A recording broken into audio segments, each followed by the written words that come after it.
Hello मित्रांनो, तुम्ही म्हणत असाल की आमचे 2 दिवस व्हिडिओ का बरं नाही आले. तर आमची तब्येतीला झाला होता डिप्रेशनचा शिकार. तर त्याच्या ट्रीटमेंट करायसाठी गेलो होतो आम्ही दवाखान्यात जाऊन आपलं डिप्रेशनचा इलाज करून मग निघलो होतो नाईट शिफ्टला जायला.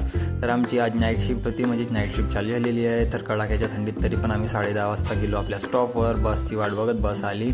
मग बसमध्ये बसून पोहोचलो आपल्या कंपनीत जाऊन आपलं काम वगैरे निपटवलं. काम वगैरे करून मग लागली होती आम्हाला अर्ध्या रात्रीला भूक. तर आम्हाला अर्ध्या रात्री म्हणजे मिडनाईट स्नॅक्स मिळतो. तर मी आणि माझा फ्रेंड मनोज दोघे पण निघालो होतो आपल्या कॅन्टीनकडे. कॅन्टीनमध्ये ज्या रस्त्यात येत होतं सेंट, म्हणजे वास येत होतं. मग बघितलं तर कॅन्टीनमध्ये होतं दालचा.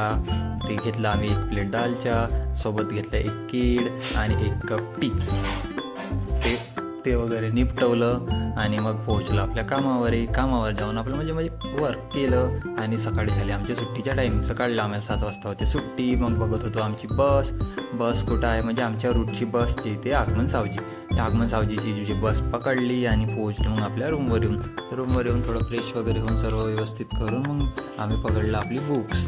तर आम्ही आज वाचलो, कोणाची स्तुती करताय आणि कोणाचं कौतुक करताय याचे भान ठेवा. तुम्ही कोणाला तुच्छ मानताय आणि तुम्हाला कोणाच्या स्तरावर उतरायचे नाही याचेही भान ठेवा. कारण कोणाचा लागलेला धास हा मोलाचा असतो मित्रांनो.